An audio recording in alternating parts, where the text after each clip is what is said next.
The champagne bubbles caught the light from the crystal chandeliers above, each tiny sphere reflecting fractured versions of the room, distorted faces, glittering jewelry, expensive smiles that never quite reached anyone's eyes. I watched them rise in my untouched glass, thinking how perfectly they represented this entire evening. Beautiful, effervescent, and utterly empty. Lorenzo's hand rested on the small of my back, a gesture that once sent warmth through my entire body. Now it felt like a brand of ownership, present but disconnected, the way you'd touch a piece of furniture while talking to someone more interesting. He wasn't looking at me.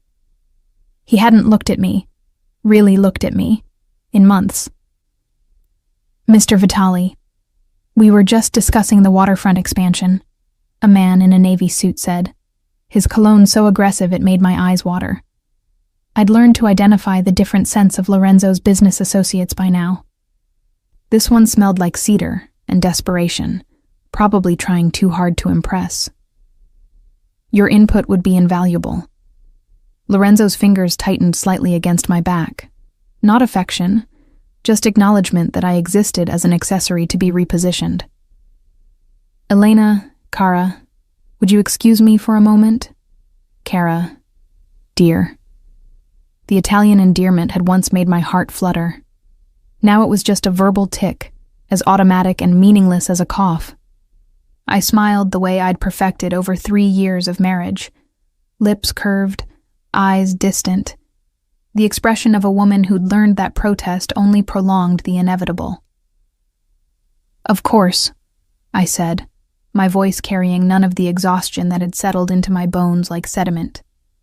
He drifted away into the cluster of dark suits and calculated laughter, leaving me standing near the bar with my untouched champagne and the familiar weight of invisibility. The Castellano Gallery had been transformed for tonight's charity gala. My former colleagues had outdone themselves with the installation, creating an immersive experience that merged classical art with contemporary pieces. I'd helped plan events like this once, back when I was Elena Santori, art curator with a passion for bringing beauty into the world. Now I was Elena Vitali, wife of Lorenzo Vitali, and my primary role was to stand beautifully silent while he conducted business that I was never quite important enough to know the details of. I set the champagne glass down on a passing waiter's tray and moved toward the windows overlooking the city. November in New York meant early darkness, the kind that swallowed the afternoon whole and left you wondering where the day had gone. The glass was cold against my palm when I pressed it there, trying to ground myself in something physical, something real.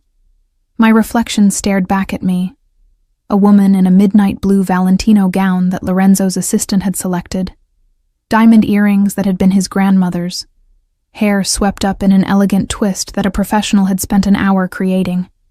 I looked like success. I looked like someone who had everything. I looked like a lie. Mrs. Vitali, the exhibition is magnificent, someone said beside me. I turned to find Gabriella Russo, one of my former colleagues from my curatorial days. Her smile was genuine, her eyes warm with recognition of who I used to be. I heard you consulted on the layout. Just some suggestions, I demurred, though I'd spent 3 weeks working with the team before Lorenzo had decided my involvement was unnecessary given his schedule. Translation: he needed me available for last-minute business dinners and couldn't have me committed to actual work that might conflict with his convenience. Your eye for spatial dynamics hasn't diminished, Gabriella said softly, and something in her tone made me wonder if she saw through the careful facade I maintained. The way you positioned the Caravaggio against the modern pieces, it's brilliant. You always had a gift for seeing how things connected.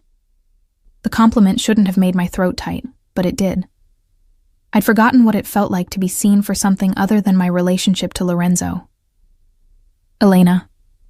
His voice cut through the moment like a blade. I turned to find him approaching with that particular set to his jaw that meant annoyance restrained for public consumption. We need to leave. Something's come up. No apology to Gabriella for the interruption. No acknowledgement that I might be in the middle of a conversation. Just the assumption that his needs superseded everything else, the way they always did. "I'll get my coat," I said quietly. Actually, Lorenzo's phone buzzed in his pocket, and he pulled it out with the kind of immediate attention he never gave me. His expression shifted as he read the screen. Calculation, concern, the look of a man weighing options that didn't include consulting his wife. "Change of plans. I need to handle this. You take the car home. I'll catch a ride with Marco." The dismissal was so casual, so practiced, that I almost didn't react. Almost. But something in me, some final thread of self-respect that hadn't yet frayed completely, pulled taut. "Lorenzo," I said, keeping my voice low. "We came together. We can leave together. Whatever it is can wait 30 minutes. His eyes finally focused on me, really focused, and what I saw there wasn't love or even irritation.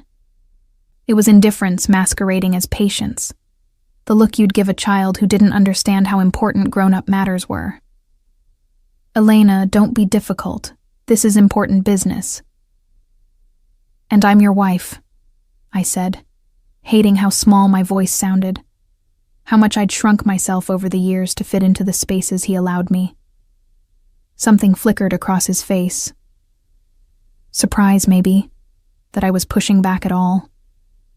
Then his jaw tightened, his shoulders squared, and he leaned in close enough that only I could hear the words that would later replay in my mind like a recording I couldn't stop.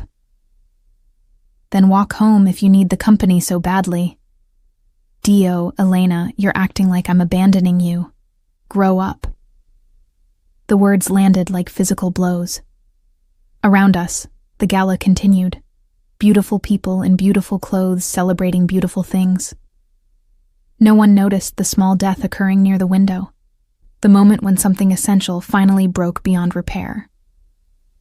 "Fine," I heard myself say. The word came from somewhere distant, somewhere cold and clear. "I'll walk." For a fraction of a second, his expression shifted. Uncertainty, perhaps. A flash of recognition that he'd crossed a line. But his phone buzzed again, and the moment passed. He squeezed my shoulder once, a gesture that might have looked affectionate to anyone watching. And then he was gone, swallowed by the crowd of men whose business was always more important than the woman waiting at home. I stood there for a moment, feeling the imprint of his fingers on my shoulder like fingerprints on glass. Gabriella had drifted away, reading the moment correctly. The gallery hummed with conversation and laughter, none of it including me. I retrieved my coat from the check, a Burberry trench that Lorenzo had bought for my birthday last year, back when gifts could still sometimes feel like affection instead of appeasement. The November air hit me like a judgment when I stepped outside, cold and sharp and unforgiving. The gallery was in Chelsea. My apartment, our apartment, was in Tribeca. Approximately 2 miles through Manhattan streets that were busy enough to feel safe, empty enough to feel abandoned. I'd walked further before. I'd walked through worse weather. What I hadn't done was walk away from my marriage with such absolute clarity of purpose. My heels clicked against the sidewalk, a rhythm that matched my heartbeat. Each step took me further from the warmth of the gallery, further from the illusion of the life I'd been trying to maintain. The city moved around me with its usual indifference. Taxis rushing past, couples walking arm in arm, delivery drivers dodging through traffic. I thought about Lorenzo's face when he told me to grow up, about the casual cruelty in his dismissal, about the 1,000 small cuts that had led to this moment, each one insignificant enough to excuse, substantial enough to scar. The light at the intersection of West 20th and 10th Avenue turned green. I stepped off the curb, my mind still replaying the evening, still cataloging the ways I'd failed to matter. I didn't see the car. The sound came first, rubber squealing against asphalt, someone shouting, that particular tone of warning that makes your body move before your brain processes why. I turned my head, saw headlights rushing toward me like twin accusations. Tried to move back, but my heel caught on something. The impact was less dramatic than movies make it seem. No explosion of glass or dramatic flip through the air. Just a brutal collision that sent me spinning, my shoulder taking the brunt as I hit the ground, my head cracking against the pavement with a sound that seemed very far away. And then there was only pain, sharp and absolute in my shoulder, radiating down my side, pulsing in my skull. I tried to breathe and felt something wrong in my ribs, something that made each inhalation a negotiation with agony. Voices surrounded me. Hands touched me. Someone was calling 911. Someone else was saying Jesus Christ over and over like a prayer or a curse. "Don't move her," a voice commanded. "Ambulance is coming." "Miss, can you hear me? Keep your eyes open." I could hear. I could see the night sky above me, stars obscured by city lights and my own tears. I could feel the cold concrete beneath me and the warm wetness that might have been blood spreading through my hair. And then I heard another voice, familiar, frantic, destroyed. "Elena, Dio mio, Elena, no, no, no." Lorenzo's hands cradled my face, careful not to move me but unable not to touch me. "Amore mio, stay with me. Look at me. I'm here. I'm right here." I looked at him through the haze of pain and shock, and the clarity that had started in the gallery bloomed into something absolute. His face was white, his eyes wild with fear, his perfectly styled hair disheveled from running. He was devastated, terrified, breaking apart in real time. And all I could think was, it took this. It took me lying broken on the street for him to see me, really see me. The ambulance arrived in a symphony of sirens and lights. Paramedics moved me onto a board with practiced efficiency, each movement sending fresh waves of agony through my body. Lorenzo tried to climb in with me, his hand reaching for mine, his voice pleading. "Sir, you'll have to follow in your own vehicle," a paramedic said firmly. "She's my wife," Lorenzo insisted, his accent thickening with emotion, the way it always did under stress. "I'm not leaving her." "Sir," Lorenzo, my voice came out broken, barely audible over the chaos. But he heard it. He went still, his face hovering above mine in the back of the ambulance, waiting for whatever I was going to say. "Go home," I whispered. The paramedic closed the doors before I could see his reaction. But I didn't need to see it. I'd seen everything I needed to see in the moment he told me to walk, to grow up, to stop being so difficult when all I'd asked for was 30 minutes of his time. As the ambulance carried me through the city streets, each bump a fresh negotiation with pain, I made a promise to myself. I would survive this. I would heal. And I would never, ever let him make me feel invisible again. The hospital lights were different from the gallery chandeliers, fluorescent and unforgiving, casting everything in the harsh clarity of truth. They made the white walls look sterile and cold, made the monitors beep out their mechanical rhythms, made it impossible to hide in the soft focus of dim lighting and champagne bubbles. My shoulder was broken. 3 ribs were fractured. I had a concussion that made the room tilt whenever I moved too quickly. The doctor, a tired woman with kind eyes and efficient hands, had explained it all in careful detail while Lorenzo stood in the corner, his expensive suit rumpled, his face haggard with guilt. "You're lucky," she'd said, and I'd almost laughed at the word. Lucky. As if luck had anything to do with being told to walk home alone, with stepping into traffic because my mind was elsewhere, with learning that your husband only truly sees you when you're broken on the ground. That had been 4 hours ago. Now it was almost 3 in the morning, and Lorenzo hadn't left. He'd pulled the uncomfortable hospital chair as close to my bed as possible, his hand resting near mine without quite touching, as if he'd finally learned that physical proximity wasn't the same as emotional connection. "Elena," he said for the 100th time, his voice rough from crying and apologizing and trying to explain away 3 years of neglect in a single night. "Amore, please, talk to me." I stared at the ceiling, counting the acoustic tiles because it was easier than looking at him. 23 across, 16 down. 368 perfect squares, each one exactly like the others, creating a pattern that made sense in a way my marriage never had. "The doctor said I can go home tomorrow," I said finally, my voice flat and distant. "If there are no complications." "Our home," he said quickly, leaning forward in the chair. "You'll come home and I'll take care of you. I'll work from the apartment. You're home," I corrected gently. "I'll be staying somewhere else during recovery."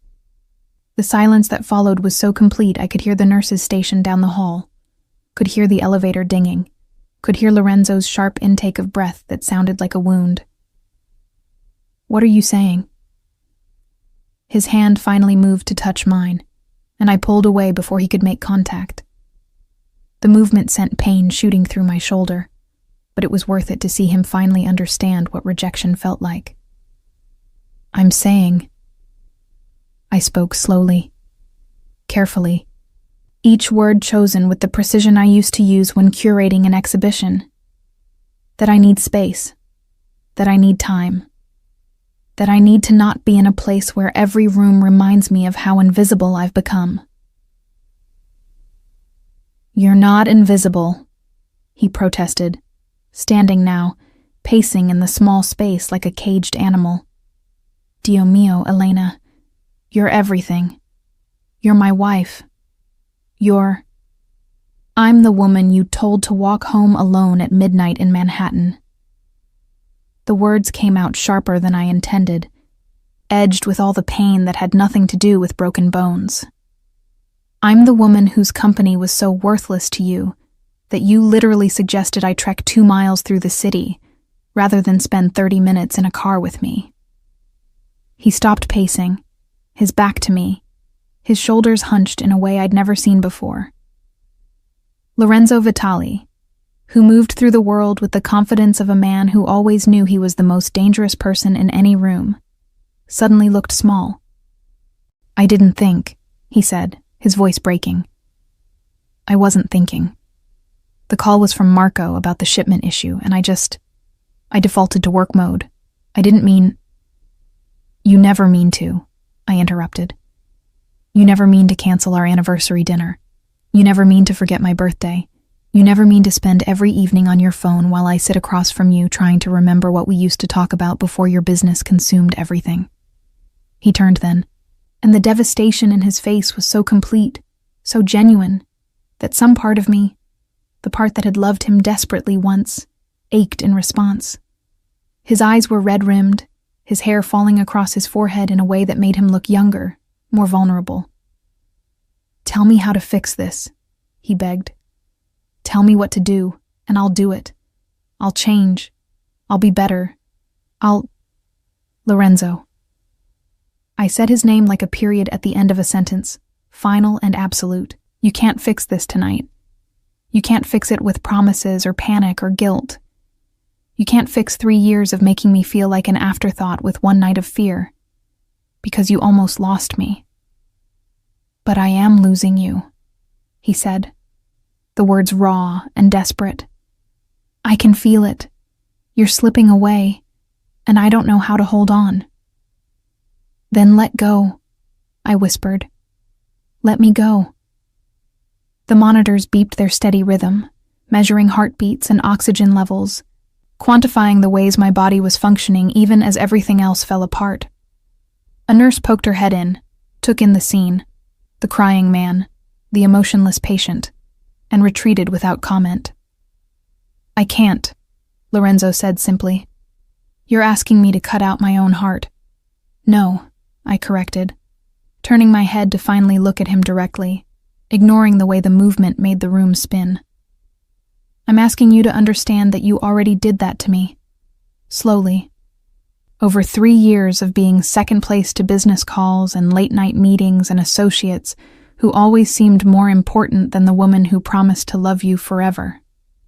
He moved toward me then, dropping to his knees beside the bed in a gesture so Italian, so dramatic, so quintessentially Lorenzo that I almost smiled. "Almost. I love you," he said, his hand hovering over mine, not quite touching, finally learning the lesson of unwanted contact. "I've loved you since the moment you walked into that gallery opening wearing that ridiculous purple dress and told me my tie was an insult to color theory." I remembered that night. 4 years ago, when I was still Elena Santori, confident and sharp-tongued, unafraid to tell a handsome stranger that his fashion choices were questionable. He'd laughed, charmed by my boldness, and asked me to help him pick out a better one. We'd spent 3 hours in that gallery, arguing about art and aesthetics and the nature of beauty, and by the end, I was half in love with his sharp mind and crooked smile. That Lorenzo felt like a ghost now, a memory of a man who'd been swallowed by the weight of his business, his obligations, his empire. "I loved you too," I said quietly. Past tense, past life, past version of us that doesn't exist anymore.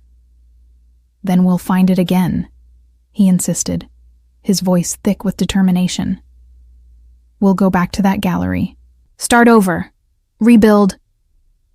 "You can't rebuild on a broken foundation, Lorenzo. You taught me that. Remember? When you bought that warehouse in Red Hook and had to completely tear it down because the structure was compromised?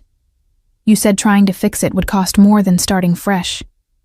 He flinched at his own words being used against him. "This is different. This is us. This is exactly the same," I said, exhaustion finally winning over the adrenaline that had kept me upright through this conversation. "Our foundation is compromised, and I need to figure out if I have the strength to start fresh." The door opened again, and this time the nurse was insistent. "Mr. Vitali, I'm going to have to ask you to leave. Mrs. Vitali needs rest, and visiting hours ended 3 hours ago. We made an exception given the circumstances, but—" "5 more minutes," Lorenzo pleaded, looking at the nurse with desperation that would have been compelling if I hadn't seen him use the same intensity to negotiate business deals. "Sir, it's fine," I interrupted. "He can go. I'm tired anyway." Lorenzo stood slowly, like an old man, like someone who'd aged decades in a single night. He reached into his pocket and pulled out his wallet, extracting a business card and writing something on the back. "The number for my private driver," he said, placing it on the bedside table. "Anytime, day or night. If you need anything at all, he'll bring it to you. And this," he wrote another number, "is my personal cell, not the business line. The one only Marco and my mother have. It's always on. I'll always answer." I didn't pick up the card, didn't acknowledge the gesture, just stared at the ceiling tiles and counted squares until I heard his footsteps retreating, until I heard the door close softly behind him. Only then did I allow the tears to come, silent and hot, sliding down my temples into my hair, released by pain and medication, and the terrible relief of finally saying what I'd held inside for too long. The next morning brought paperwork and discharge instructions, and a prescription for pain medication that would make the next few weeks bearable.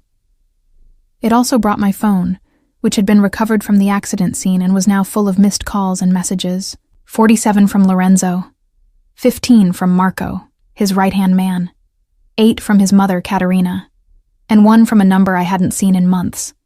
My former roommate, Sophia, who'd moved to Brooklyn and started a restoration studio.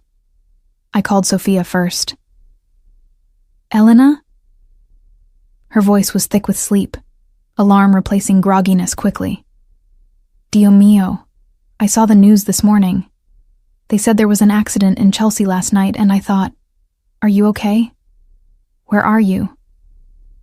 "Hospital," I said, my voice rough from disuse and crying. "But I'm being discharged today.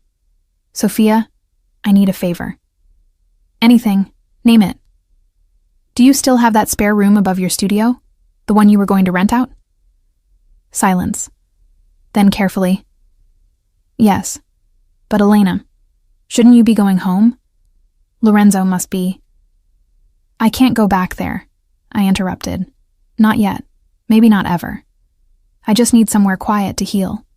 somewhere that's mine. Come here, she said immediately, understanding in a way that only old friends could.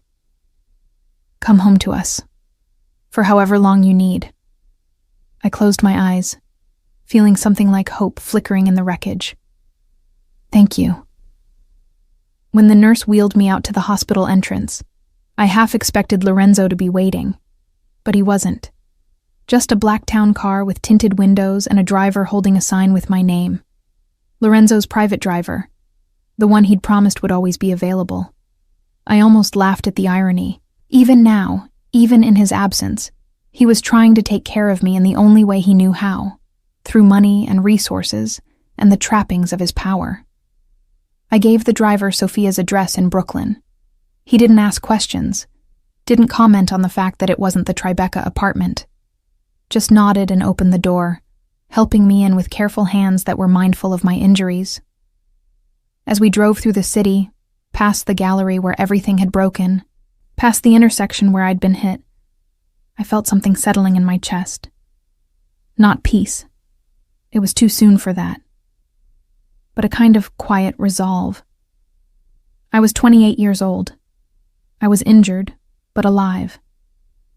I had friends who loved me, a career I'd abandoned that might still have a place for me, and a husband who'd finally learned, too late, what it felt like to be the one left behind. The driver's phone rang through the car's Bluetooth system. Lorenzo's name flashed on the screen. Sir, the driver answered. Did she get in the car? Lorenzo's voice filled the space, rough and desperate. Is she safe? Yes, sir. We're en route now. Tell her. Lorenzo stopped, the silence heavy. Tell her I'm sorry. Tell her I'll wait. Tell her I'll do better. The driver glanced at me in the rearview mirror, a question in his eyes. I shook my head once. There was nothing to tell Lorenzo that I hadn't already said. The time for words was past.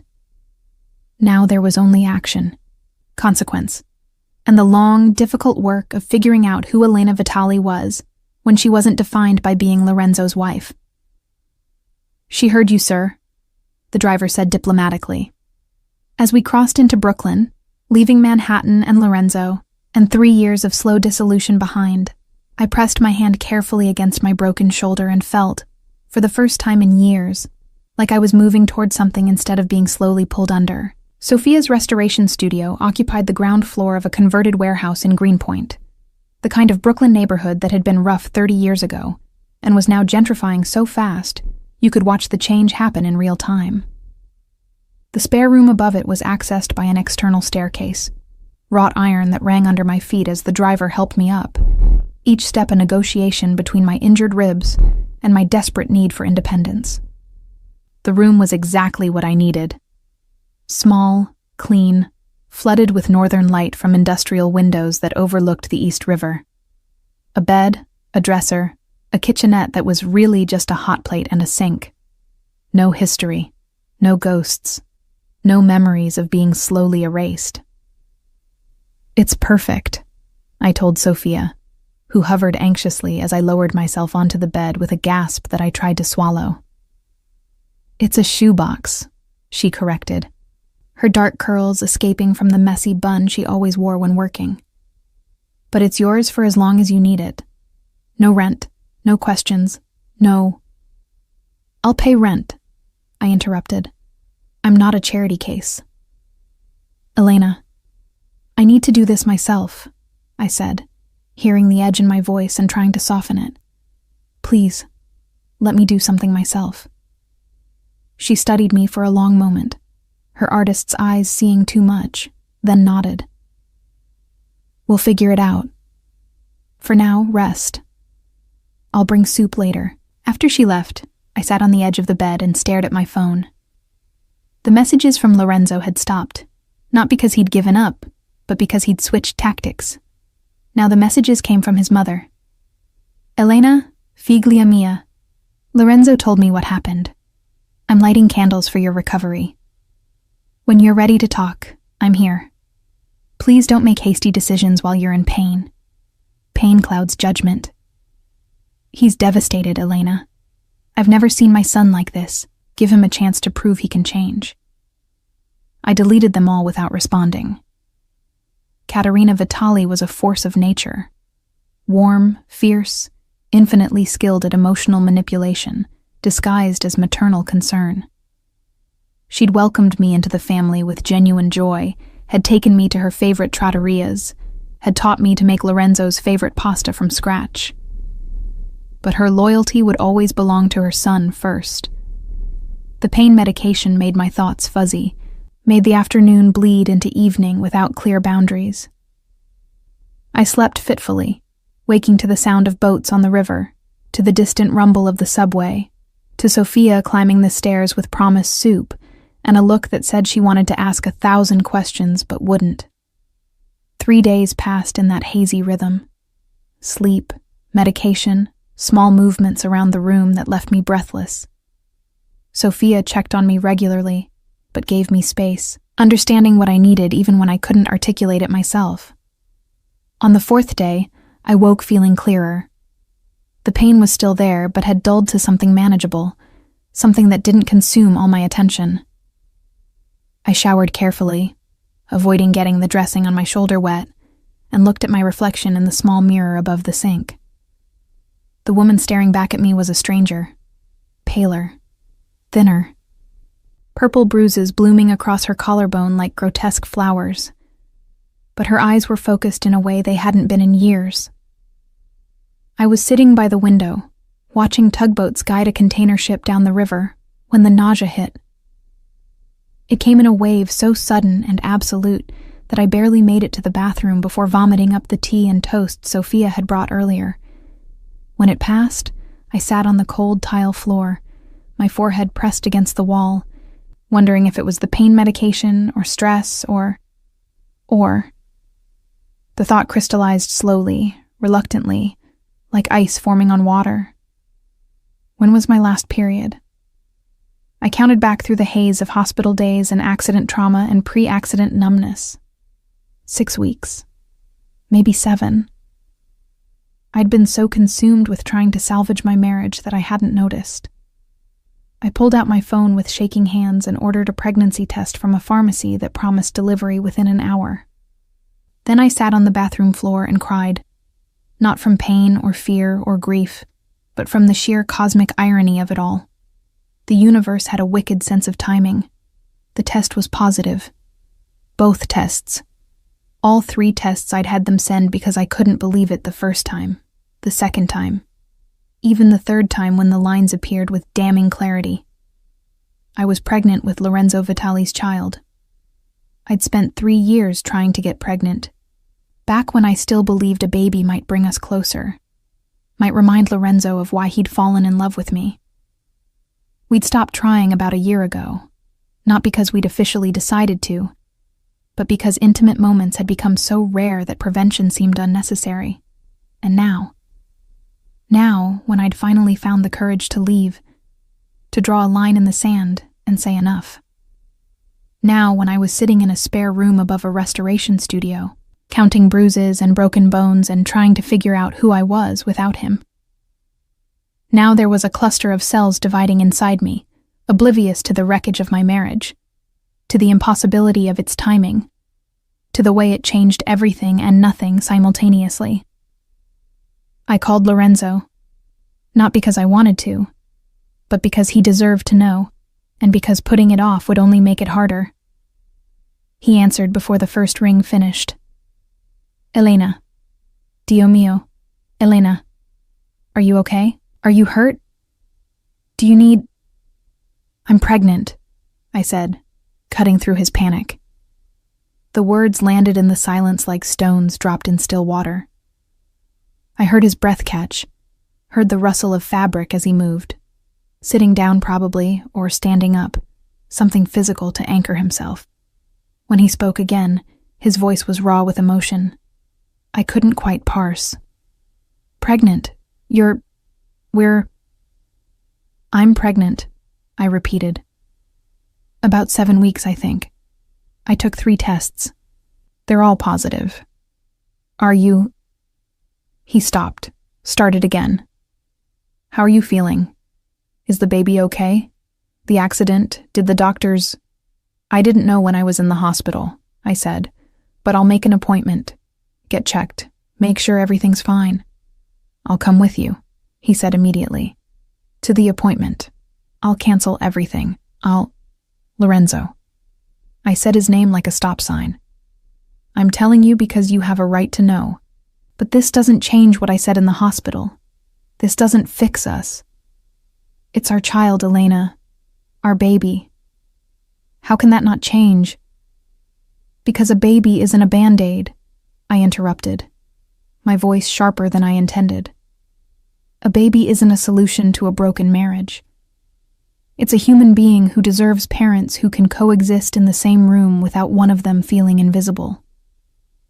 You were never invisible, he protested, but his voice lacked conviction now. We both knew it was a lie. I'm keeping the baby, I said, needing to establish this before he could make it into a negotiation. And you can be as involved as you want to be, as a father. But Lorenzo, listen to me carefully. I will let you be a father to this child. I will never let you be my husband again. The silence stretched so long I thought the call had dropped. Then, never, I confirmed, and saying it felt like releasing something I'd been holding too tightly for too long. We're done, Lorenzo. The marriage is over. But we're going to be parents, and we're going to have to figure out how to do that without being together. I can't accept that, he said, but there was desperation rather than authority in his tone. I won't. Elena, I love you. I've always loved you. I got lost. I let the business consume me. I forgot what mattered most. But I'm remembering now. I'm changing. You're changing because you're scared, I interrupted. You're changing because I left, because I almost died, because suddenly I'm not a guarantee anymore. But Lorenzo, real change doesn't happen in crisis. Real change happens in the boring moments. In the Tuesday evenings and the lazy Sunday mornings and all the unremarkable days when there's no drama to force your attention. Then give me those days, he begged. Give me a chance to prove it. Move back home. Let me take care of you during the pregnancy. Let me show you I can be different. I looked out the window at the river, at the city glittering across the water, at the life I was trying to build from the ruins of my marriage. I need to do this on my own first. I need to remember who Elena Santori was before she became Elena Vitali and forgot herself in the process. And the baby. His voice broke on the word. The baby deserves a father who shows up, who doesn't miss appointments because of business calls, who doesn't make promises he can't keep. I paused, then added more gently, I believe you want to be that person, Lorenzo. I really do, but wanting and doing are different things. I'll prove it, he said fiercely. I'll prove I can be that father, that husband, that man you fell in love with. Don't do it for me, I said quietly. Do it for yourself, and for the baby, because I'm already gone, Lorenzo. I left the moment you told me to walk home. I gestured to my bruised body even though he couldn't see it, just made it official. After I hung up, I sat in the growing darkness and placed my hand over my still flat stomach. Inside me, something impossible was forming. A life that would connect me to Lorenzo forever, even as I tried to sever all other ties. The irony wasn't lost on me. I'd spent 3 years trying to create this exact situation, believing a child would fix us, would remind him to love me. And now that it had finally happened, I knew with absolute certainty that a baby wouldn't save our marriage. But maybe, it would force Lorenzo to finally become the person he'd always claimed to be. And maybe it would force me to become the person I'd forgotten how to be. A woman who knew her own worth, who wouldn't settle for crumbs of attention, who could stand on her own 2 feet even when those feet were unsteady with injury and pregnancy.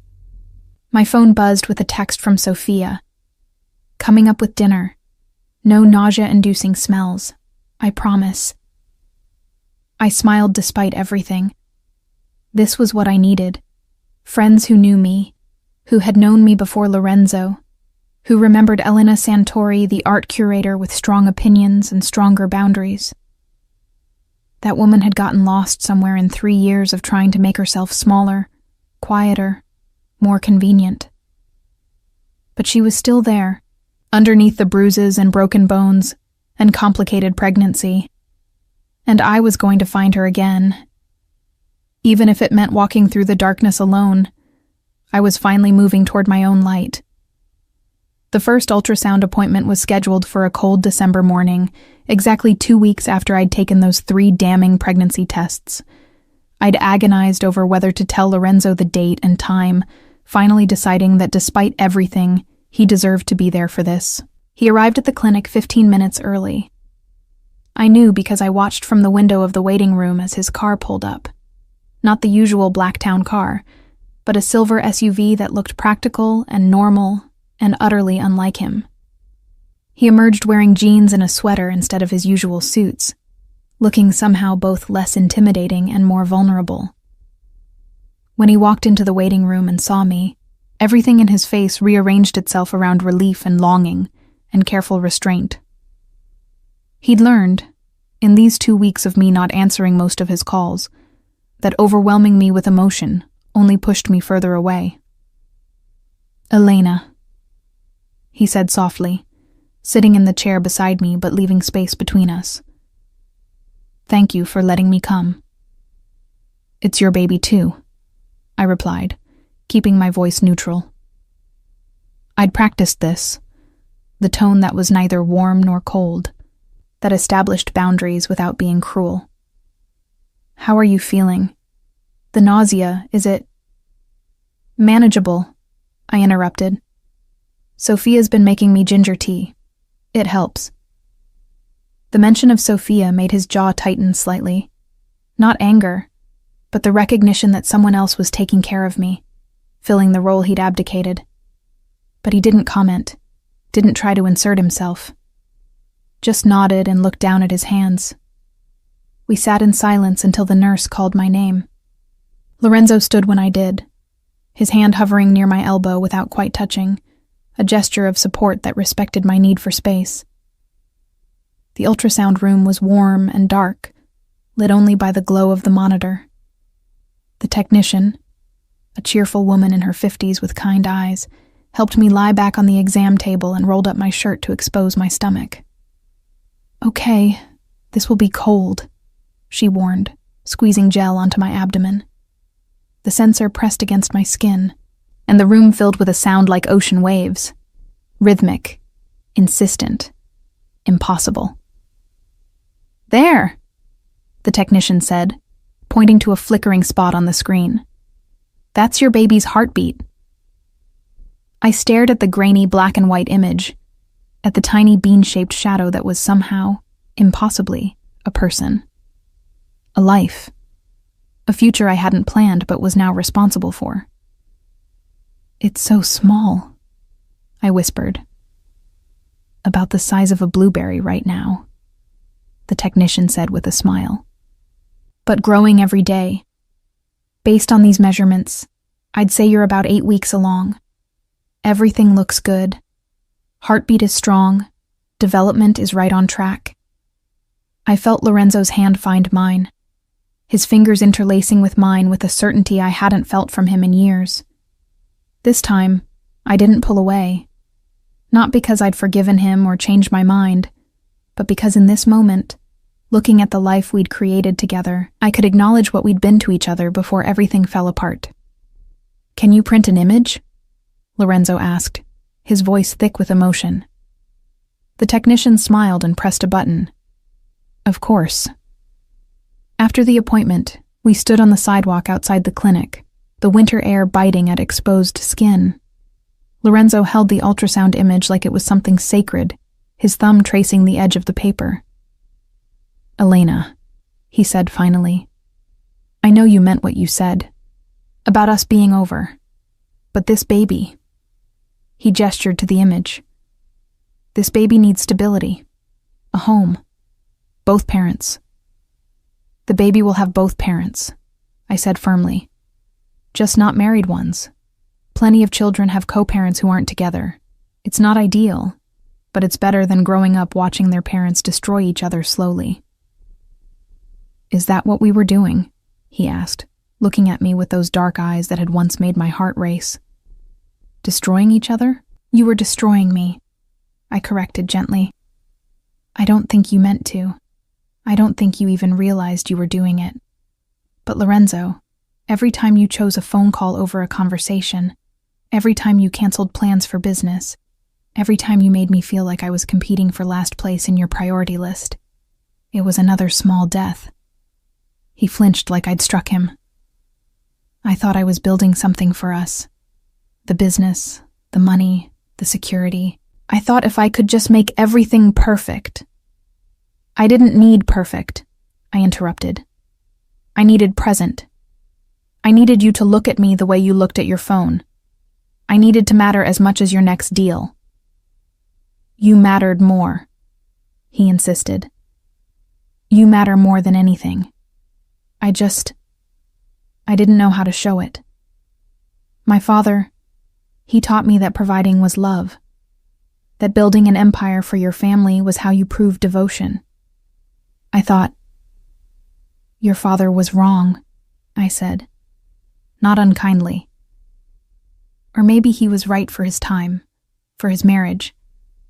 But I didn't need an empire, Lorenzo. I needed a partner. He was quiet for a long moment, studying the ultrasound image like it held answers we couldn't articulate. What if I learned? What if I proved I could be that partner? Then you'd be a better father, I said. And maybe, eventually, a friend. But not a husband. Not again. Why not? The question was almost plaintive. If I change, if I become the man you needed all along, why couldn't we? Because I can't spend my life waiting to see if the change is real, I said. The words harder than I intended, but true nonetheless. Because I'm exhausted, Lorenzo. I'm tired of auditioning for your attention. I'm tired of wondering if this time will be different. I'm tired of being the one who adapts and accommodates and shrinks herself to fit into the spaces you leave available. I don't want you to shrink, he said desperately. I want you to take up all the space. I want you to be so present in my life that I can't ignore you even if I tried. Then do that for the baby, I said, placing my hand over my stomach. Be so present in this child's life that absence isn't an option. Prove you can show up consistently, not just in crisis, but in mundane moments. Do that for a year, for 2 years, and maybe we can have a real conversation about what's possible between us. A year, he repeated, as if testing the weight of that much time. You want me to wait a year before we even discuss reconciliation? I want you to stop thinking about reconciliation, I corrected. I want you to think about being a father, about showing up for doctor's appointments and helping pick out cribs and learning how to change diapers. I want you to prove that when this baby cries at 3 a.m., you'll be there, not sending your driver, not having your assistant handle it, but actually physically present. Something shifted in his expression, determination replacing desperation. I can do that. I will do that. Then do it, I said simply. Not for me, for them. I gestured to the ultrasound image. Do it because a child deserves more than I got. We stood in silence, the city moving around us with indifferent rhythm. Finally, Lorenzo carefully folded the ultrasound image and put it in his wallet, the gesture somehow both tender and heartbreaking. Can I at least help financially? He asked. The medical expenses, the apartment. Sophia's place is too small for you and a baby. Let me find you somewhere better, somewhere safe. I'm not taking your money, Lorenzo. It's not my money, he countered. It's our child's future. Let me provide that much. Please. I wanted to refuse on principle, wanted to prove I could do this completely alone. But practicality warred with pride, and practicality won. Fine. Medical expenses only. And Lorenzo... I paused, making sure he was really hearing me. If you want to help find an apartment, you find me options, but I make the final choice. And your name doesn't go on the lease. This is my space, not ours. Deal. He agreed quickly. Then, more hesitantly, can I call you? Not every day if you don't want, but regularly. Check in on how you're feeling. Make sure you're okay. Once a week, I said. You can call once a week. And Lorenzo, the calls need to be short. 10 minutes maximum. I can't handle the emotional intensity of longer conversations right now. He nodded, accepting the limits I was setting, and I saw something in his face that I hadn't seen in years. Respect for my boundaries. Not agreement necessarily, but acknowledgement that my needs mattered as much as his wants. 3 weeks later, I moved into a one-bedroom apartment in Carroll Gardens that Lorenzo's real estate contact had found.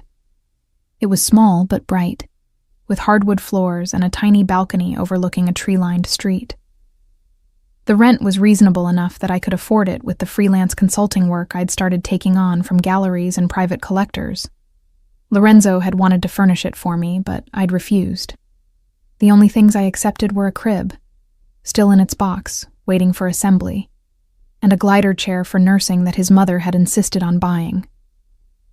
Sophia helped me move in, her arms full of plants and paintings that made the bare walls feel less lonely. "You're really doing this," she said, looking around the empty space with something like awe, starting over completely.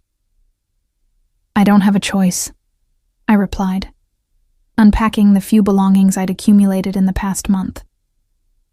"I'm going to be someone's mother in 7 months. I need to remember how to be a whole person first." "And Lorenzo?" I shrugged carefully. My shoulder still ached in cold weather, a permanent reminder of that night. Lorenzo's learning how to be a father. We'll see if he can sustain it beyond the initial guilt and panic.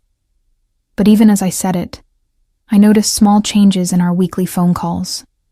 He asked about my symptoms without being overbearing, sent links to parenting articles without mansplaining them, showed up to the second ultrasound appointment on time, and stayed quiet during the exam, his hand finding mine only at the moment when we heard the heartbeat again. He was trying, genuinely, consistently trying. It didn't change my decision, didn't make me want to go back. But it made me believe that maybe, eventually, we could build something new from the ashes of what we'd been. Not a marriage, not romance, but a functional partnership centered around the tiny life that kept growing inside me, oblivious to all the complicated history that preceded it. Spring arrived in Brooklyn with sudden insistence. Trees exploding into green overnight, temperature swinging from winter to summer, without the courtesy of gradual transition. I was 5 months pregnant now. My body undeniably changed. My belly round and obvious beneath the loose dresses I'd taken to wearing. The baby kicked constantly, little flutters that grew stronger each day, reminding me that this was real. This was happening. This small human would be here whether I felt ready or not. Lorenzo called every Wednesday at 7 p.m. exactly. True to his word, he kept the conversation short, 10 minutes discussing my symptoms, upcoming appointments, practical concerns about preparation. No mentions of us, no attempts to negotiate reconciliation, just the careful attention of a man learning to be a father from a distance. He'd started attending parenting classes. I only knew this because he'd accidentally pocket-dialed me during one session, and I'd heard the instructor explaining diaper-changing techniques while Lorenzo asked surprisingly thoughtful questions. I'd hung up before he noticed, but something about the overheard conversation had softened something in my chest. He was trying. Really trying. But trying didn't erase 3 years of neglect. Didn't erase that night in Chelsea. Didn't erase the fact that it had taken me almost dying for him to remember I existed. The anatomy scan appointment fell on a rainy Thursday in late April. Lorenzo arrived 10 minutes early again. Punctuality had become his new religion, his way of proving that he could show up reliably. He wore jeans and a navy sweater, had clearly gotten a haircut recently, looked both nervously excited and carefully restrained. "Elena," he greeted me with that same soft tone he'd adopted, the one that acknowledged my boundaries while still conveying warmth. "Ready to find out if we're having a son or daughter?" "I already know," I said, surprising myself with the admission. "I asked them to tell me at the last appointment. I just didn't tell you yet." His face fell slightly, hurt at being excluded, but understanding enough not to protest. "Why not?" "Because I needed it to be mine first," I said honestly. "Something that was just between me and the baby. Does that make sense?" He nodded slowly. "Yes, it makes sense." Then, more hesitantly, "Will you tell me now?" I placed my hand on my belly, feeling a small kick against my palm, like the baby was weighing in on the decision. "It's a boy. We're having a son." Lorenzo's entire face transformed, joy so complete and unguarded that it reminded me painfully of the man I'd fallen in love with 4 years ago. "A son," he repeated, his voice breaking slightly. "A boy." "Dio mio, Elena, we're having a son." "You're having a son," I corrected gently. "I'm growing him. There's a difference." The distinction landed between us, a reminder of the distance we maintained even in these shared moments. But Lorenzo just nodded, accepting the boundary, his hand moving unconsciously toward my belly before stopping himself. "Can I?" He gestured tentatively. "Would you mind if I took his hand and placed it on my stomach where the baby was most active. We stood like that in the clinic waiting room, his palm warm against my belly, his eyes wide with wonder when he felt the kick. "He's strong," Lorenzo said softly.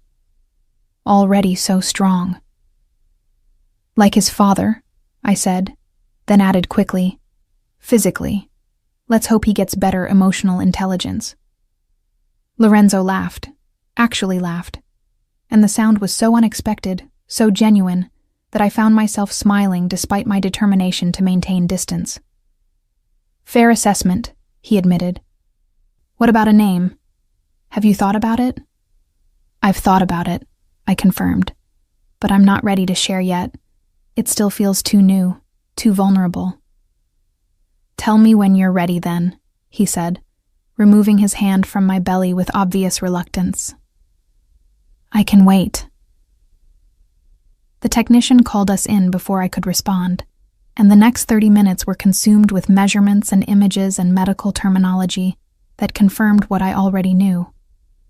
The baby was healthy, developing perfectly, blissfully unaware of the complicated circumstances of his conception and impending birth. Afterward, as we stood outside the clinic with rain misting around us, Lorenzo cleared his throat awkwardly. "I've been working with a family lawyer. Drawing up a custody agreement, financial support arrangements. I wanted to have everything in place before he's born, so there's no confusion, no conflict." I paused, surprised by his foresight. "That's very practical. Thank you." "I also wanted to ask," he continued, "about being at the birth. I know you might not want me there, given everything, but I'd like to be, if you're comfortable with it." I studied his face, the genuine hope in his eyes, the careful way he'd phrased it as a request rather than a demand or assumption. This was the Lorenzo I'd needed 3 years ago, considerate, present, aware that his wants didn't automatically supersede mine. "I'll think about it," I said finally. "Ask me again at 8 months. I'll have a better sense of what I need by then." He nodded, respecting the non-answer. "The apartment," he said, shifting topics. "Is it working out? Do you need anything?" "It's good," I confirmed. "Sophia helped me paint the nursery last week. Soft gray with white trim. The crib is finally assembled. I could have done that, he said quickly, if you'd asked. I know how to use tools. I know you do, I replied. But I needed to do it myself. Well, Sophia and I did it together. It took 3 hours and a lot of cursing, but we managed. Something flickered across his face. Not quite jealousy, but close. The recognition that other people were filling roles he'd once occupied. Elena, He stopped, started again. I'm trying very hard to give you space, to respect your boundaries. But it's killing me, knowing you're doing all this alone, knowing I should be there. You weren't there before, I said, not cruelly but factually. When I needed you to care about the mundane daily things that make up a life, you were always somewhere else, always distracted. Why should now be different? Because now I understand what I lost, he said, his voice raw. I understand that those mundane moments were everything, that coming home to you was the best part of my day, and I was too stupid to realize it. That talking about nothing while cooking dinner together was worth more than any business deal. Lorenzo? I know, he interrupted. I know it's too late. I know I don't get to have those moments back. But Elena, please, let me have the new moments. Let me be there for this. For him. He gestured to my belly. Let me prove I can be the father he deserves. You are being that father, I said, and meant it. You're showing up. You're following through. You're learning. That's exactly what I asked you to do. But I want more, he admitted. I want to come home to you at the end of the day. I want to feel him kick at 3 a.m. I want to paint nurseries and assemble cribs and argue about names. He stopped, recognizing he was pushing too hard. I'm sorry. I said I'd respect your boundaries, and here I am trampling them. No, I said quietly. You're being honest. That's not trampling. That's just painful. For both of us. We stood in silence, rain falling harder now, turning the spring afternoon gray and cold. Finally, Lorenzo pulled his keys from his pocket. My car's just around the corner. Let me drive you home. I can take the subway. Elena, per favore. It's raining. You're pregnant, and you're still recovering from being hit by a car 6 months ago. Let me do this one thing. I wanted to refuse on principle, but my shoulder ached in the damp weather, my feet were swollen, and the walk to the subway suddenly felt insurmountable. Okay, I agreed. Thank you. The drive to Carroll Gardens was quiet, punctuated only by the steady rhythm of windshield wipers. When Lorenzo pulled up in front of my building, he put the car in park, but didn't move to let me out. I'm getting married, he said suddenly, the words landing like grenades in the enclosed space. I turned to stare at him, certain I'd misheard. What? Not. Dio, that came out wrong. He ran both hands through his hair, looking more distressed than I'd seen him since the hospital. I'm not getting married. I've been thinking about marriage, about what it means, about how badly I failed at being a husband to you. Lorenzo, let me finish, he said urgently. Please, I've been reading about relationships, about emotional labor and partnership and all the things I somehow never learned growing up with a father who showed love through providing and never through presence. And I've realized... He turned to look at me directly. I've realized that I married you without understanding what marriage meant beyond the ceremony and the ring. I thought it was about grand gestures and financial security. I thought being a good husband meant building an empire for you to live in. It wasn't, I said softly.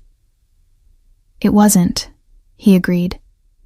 It was about coming home, about being present, about choosing you every day in small ways, instead of occasionally in big ones. And I failed. I failed so completely that I almost killed you through sheer negligence. The car that hit me wasn't your fault, I said. though we both knew that wasn't quite true. "The car was chance," he countered. "But you walking alone through Manhattan at midnight because I couldn't be bothered to spend 30 minutes with you, that was my fault. That will always be my fault." I didn't argue because there was no argument to make. He was right. "I'm not asking you to forgive me," he continued. "I'm not asking you to take me back. I'm telling you that I understand now. And if I could go back, if I could do it differently—" His voice broke. "Madonna mia, if I could do it differently." "We can't go back," I said. "We can only move forward." "Then let me move forward as your partner in this," he said. "As the father of your son. As someone who will never again make you feel invisible." "You already are doing that," I reminded him. "You're showing up, Lorenzo. That's what I asked for." "It's not enough," he said. "It will never be enough to make up for what I did, but it's a start." I placed my hand on the door handle, ready to escape the emotional intensity of the car, the conversation, the man beside me who was finally being who I'd always needed him to be. Too late. Always too late. "Lorenzo," I said before getting out. "Thank you for today, for being here, for—" I gestured vaguely, encompassing the appointment, the drive, the raw honesty. "For all of it." "Every Wednesday," he said firmly. "Every appointment, every moment you'll let me be part of. I'll be there, Elena. I promise." I nodded once and stepped out into the rain, feeling his eyes on me as I climbed the steps to my building. When I reached the door and looked back, he was still there, parked at the curb, watching to make sure I got inside safely. It was such a small thing, such a mundane gesture of care. And yet it was exactly what I'd needed 3 years ago. The irony tasted bitter on my tongue as I climbed the stairs to my apartment, one hand on my belly, feeling our son move beneath my palm. Proof that sometimes the thing you wanted most arrives at the moment you finally learn to stop wanting it. Labor started at 2:17 a.m. on a humid July night, 3 days before my due date. I woke to a contraction that felt like someone had wrapped a steel band around my middle and was systematically tightening it. Then another, building in intensity with terrifying speed. I'd been planning to labor at home for as long as possible, managing through the early stages before heading to the hospital. But my body had other plans, the contractions coming hard and fast with only minutes between them. I called Lorenzo because he'd asked me to, because he'd made me promise during one of our Wednesday calls that I would reach out when labor started regardless of the hour. The phone rang twice before he answered, his voice rough with sleep. "Elena, is it—" "It's time," I said, trying to keep my voice steady through another contraction. "I'm calling an Uber to the hospital. I just wanted you to know." "No Uber," he said, and I heard rustling, rapid movement, the jingle of keys. "I'm already in my car. I'll be there in 15 minutes. Less. Don't move. Don't leave without me." "Lorenzo, I can—" "Please," he interrupted, his voice raw with something between panic and pleading. "Let me do this. Let me be there from the beginning." I wanted to argue that he'd missed the actual beginning, the conception, the first trimester, the months of morning sickness and fatigue and body changes. But another contraction stole my breath, and when it passed, all I could manage was a whispered, "Okay." He made it in 12 minutes. I know because I counted each one while pacing my apartment, breathing through contractions, trying to remember the techniques from the birthing class I'd taken with Sophia. When his knock came at the door, I opened it to find Lorenzo looking simultaneously terrified and determined, dressed in jeans and a t-shirt I'd never seen before, his hair uncombed, his usual polish completely absent. "How far apart?" he asked, taking my overnight bag without waiting for permission. 3 minutes, I said, then doubled over as another contraction hit. His hand found the small of my back, applying pressure exactly where the birthing instructor had demonstrated. I leaned into it without thinking, letting him support me through the wave of pain. "We need to go," he said when I could breathe again. "Now. You're in advanced labor." The drive to the hospital was a blur of contractions and traffic lights, and Lorenzo's steady voice reminding me to breathe, telling me I was doing great, promising that we were almost there. His hand found mine somewhere along the way, our fingers interlacing with the ease of muscle memory from a marriage that officially ended 6 months ago. The hospital staff took one look at me and rushed me to a delivery room. The doctor confirmed what I already knew. I was fully dilated, ready to push. No time for the epidural I'd planned on getting. "Natural childbirth it is," the nurse said cheerfully, as if this was a choice I'd made rather than my body's rebellion against my carefully laid plans. Lorenzo stayed by my head, his hand in mine, his voice in my ear providing a steady stream of encouragement in Italian and English. "Bella, brava, forte, you're so strong, you can do this. Our son is almost here." The pain was unlike anything I'd experienced. Not sharp like the accident, but consuming, all-encompassing. A force that demanded every ounce of my attention and strength. I pushed when they told me to push, breathed when they told me to breathe, existed in a timeless space where nothing existed except the work of bringing my son into the world. And then, after 2 hours that felt like 2 minutes and 2 years simultaneously, there was a cry, high and indignant and absolutely perfect. "It's a boy," the doctor announced, as if we hadn't known, and placed him on my chest, this small red-faced creature who was mine, ours, more real than anything I'd ever held. I looked down at him through tears I hadn't realized I was crying, at his perfect tiny fingers and nose and mouth. "Hi," I whispered. "Hi, baby. I'm your mama." Beside me, Lorenzo made a sound that might have been a sob or a laugh or both. His hand came to rest on our son's back, so gentle, so reverent, as if afraid he might break this perfect thing we'd made. "He's beautiful," Lorenzo breathed. "Elena, he's perfect." "He is," I agreed, unable to look away from my son's face. The nurses took him briefly for measurements and tests, returning him wrapped in a blue and white striped blanket, a tiny hat covering his dark hair. 8 pounds, 2 ounces, they reported. 21 inches. Perfect APGAR scores. This is one healthy baby. "Do we have a name?" the nurse asked, pen poised over paperwork. I looked at Lorenzo, seeing the hope and question in his eyes. We'd never discussed this. I told him weeks ago that I was keeping the name private, that it was mine to hold until the baby arrived. "Matteo," I said softly. "Matteo James Vitali." Lorenzo's eyes widened. "James, that's your father's name." I nodded.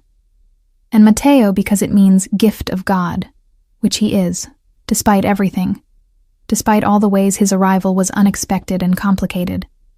He's still a gift." "It's perfect," Lorenzo said, his voice thick with emotion. "He's perfect. You're—" He stopped, seeming to realize he was about to cross a line. "You did so well, Elena. You were incredible." The next few hours passed in a haze of exhaustion and awe. Nurses came and went, checking vitals, teaching me about breastfeeding, explaining postpartum care. Lorenzo stayed the entire time, making himself useful in small ways, adjusting pillows, fetching water, holding Matteo while I used the bathroom on wobbly legs. He'd changed, I realized, watching him cradle our son with unexpected competence.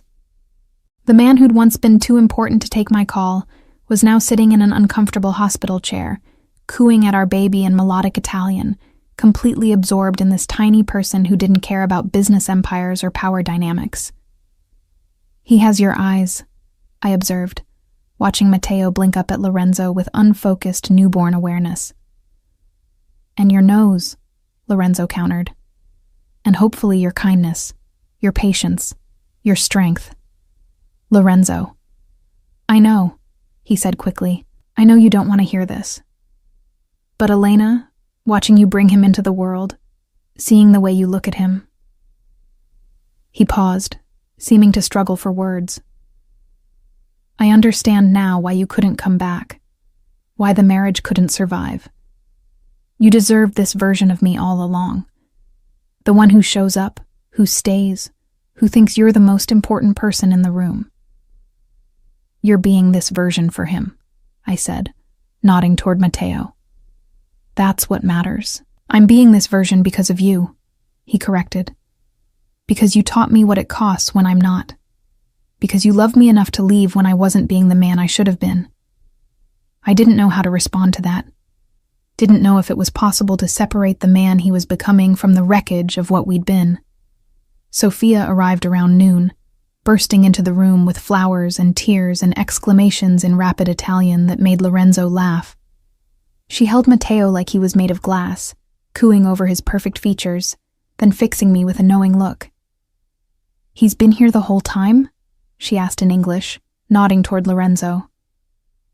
He was here for the birth, I confirmed. He's been helpful. Sophia studied Lorenzo with the assessing eye of a protective best friend.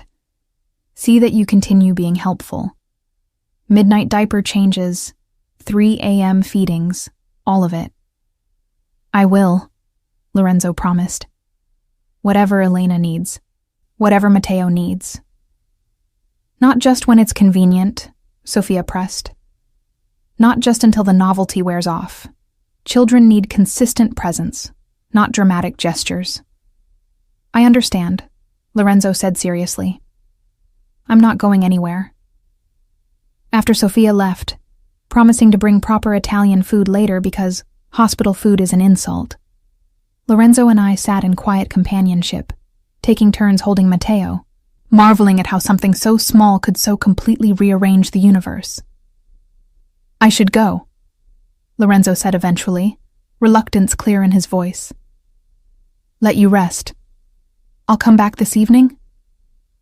Actually, I said, surprising myself. Could you stay a little longer, just until he falls asleep? He seems calmer when you hold him. Lorenzo's face transformed with joy so complete, it was almost painful to witness. I'd love to.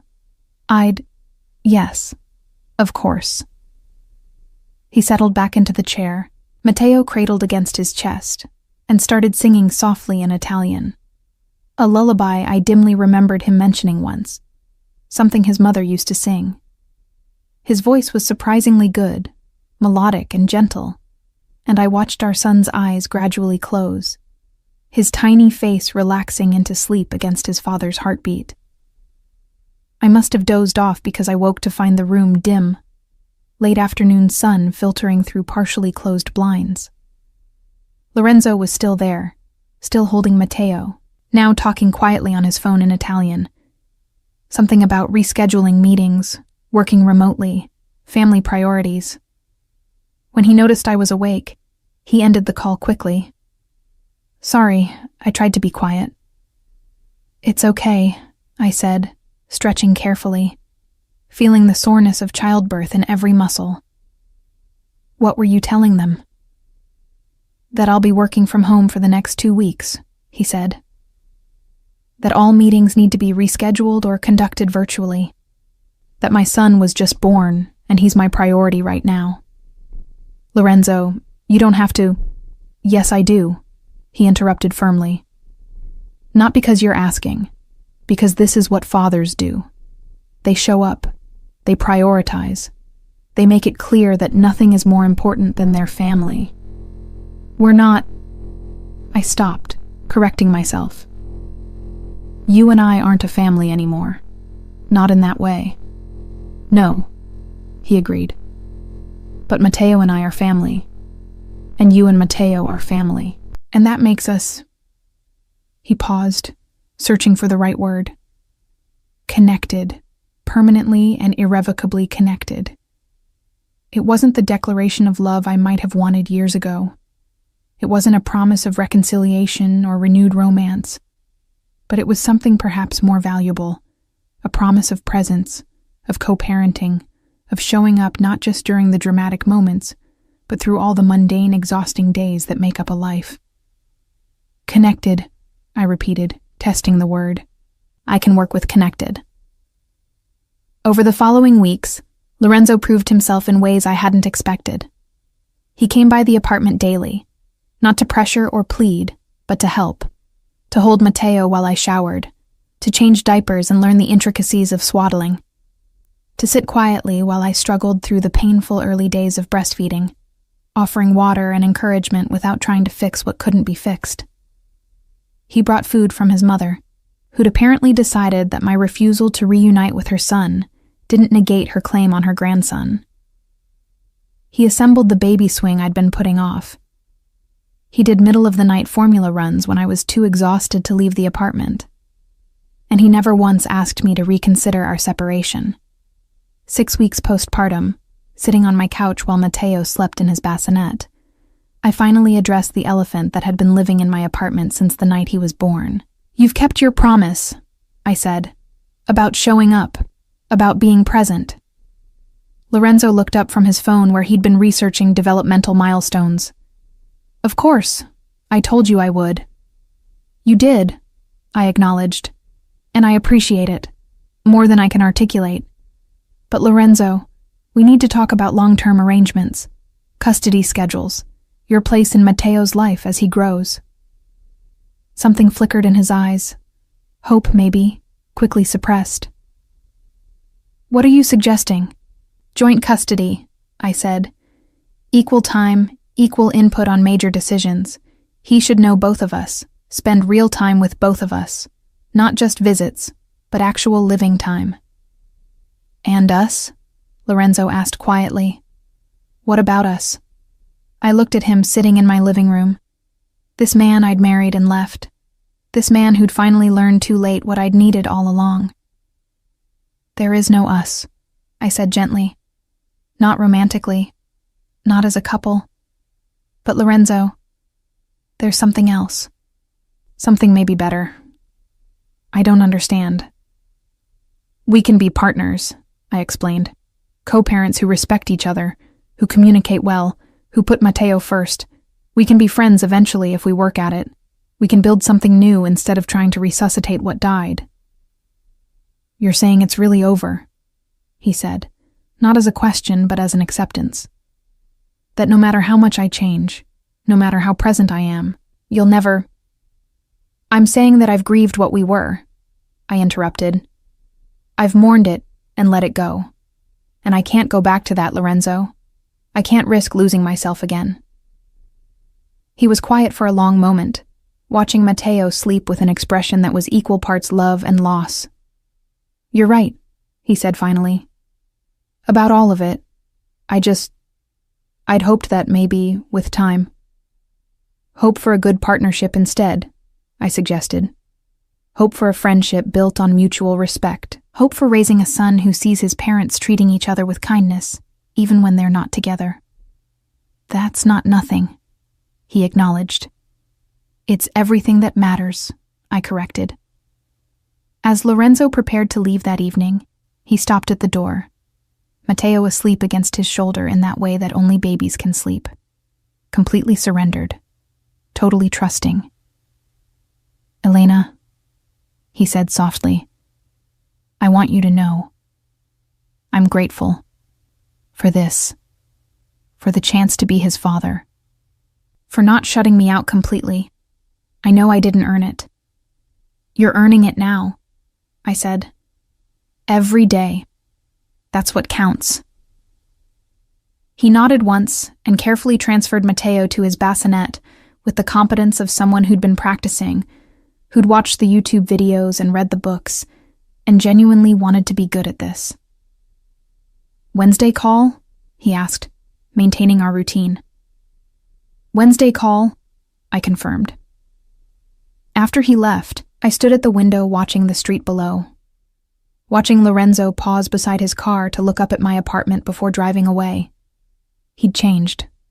Undeniably. Genuinely changed. But some breaks couldn't be mended. Some relationships couldn't be resurrected. The woman who'd loved Lorenzo Vitali had been broken on a Manhattan street 6 months ago, and the woman who'd risen from that wreckage knew her worth too well to settle for crumbs ever again. Instead, we'd build something different, something harder but healthier, something that acknowledged the past without being enslaved to it. I returned to Matteo's bassinet, watching him sleep with that intense newborn focus that made every breath seem miraculous. He would grow up knowing his father, would spend weekends in Lorenzo's home and weekdays in mine, would learn about relationships from parents who respected each other enough to prioritize his needs above their own histories. It wasn't the fairy tale I'd imagined at that gallery opening 4 years ago, when a handsome stranger with questionable fashion taste had made me laugh. But fairy tales I'd learned were overrated anyway.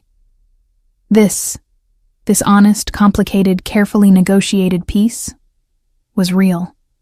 And real, I was discovering, was enough. My phone buzzed with a text from Lorenzo. He smiled at me tonight. A real smile. I got it on video. Sending now. I watched the clip. Lorenzo's face hovering over Matteo's. The pure joy in his expression when our son's lips curved upward. A real smile or gas, it didn't matter.